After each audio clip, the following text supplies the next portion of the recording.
এক ছিল সুন্দর সবুজ এক জঙ্গল। জঙ্গলে থাকত এক চতুর শিয়াল। তার নাম ছিল টুনটুনি শিয়াল। টুনটুনি ছিল খুব বুদ্ধিমান, কিন্তু একটু লোভীও ছিল।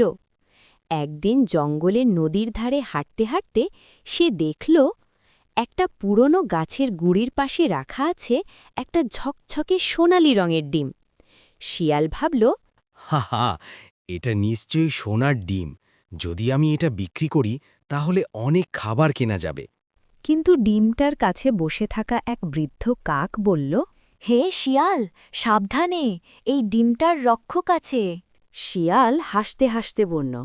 একটা ডিমের আবার রক্ষক থাকে? সে ডিমটা মুখে নিতে গেল, ঠিক তখনই গাছের পেছন থেকে বের হলো এক বিশাল সাপ।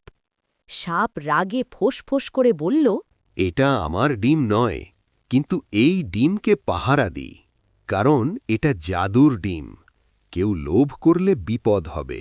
শেয়াল ভয়ে কাঁপতে লাগল, কিন্তু বুদ্ধি করে বলল, আমি লোভী নই, আমি জঙ্গলকে রক্ষা করতেই ডিমটা নিতে চাইছিলাম। সাপ হাসল, একটা জাদুকরী হাসি দিয়ে বলল, তুমি মিথ্যা বললে, কিন্তু তোমাকে একটা শিক্ষা দিই। সাপ এক ঝটকায় সোনার ডিমটাকে ভেঙে দিল, আর ভিতর থেকে বের হল সাধারণ রঙের একটা ডিম। শিয়াল বুঝে গেল, লোভ করলে সাধারণ জিনিসও সোনার মনে হয়। তারপর সে লজ্জা পেয়ে বলল, আমি আর কখনো লোভ করব না।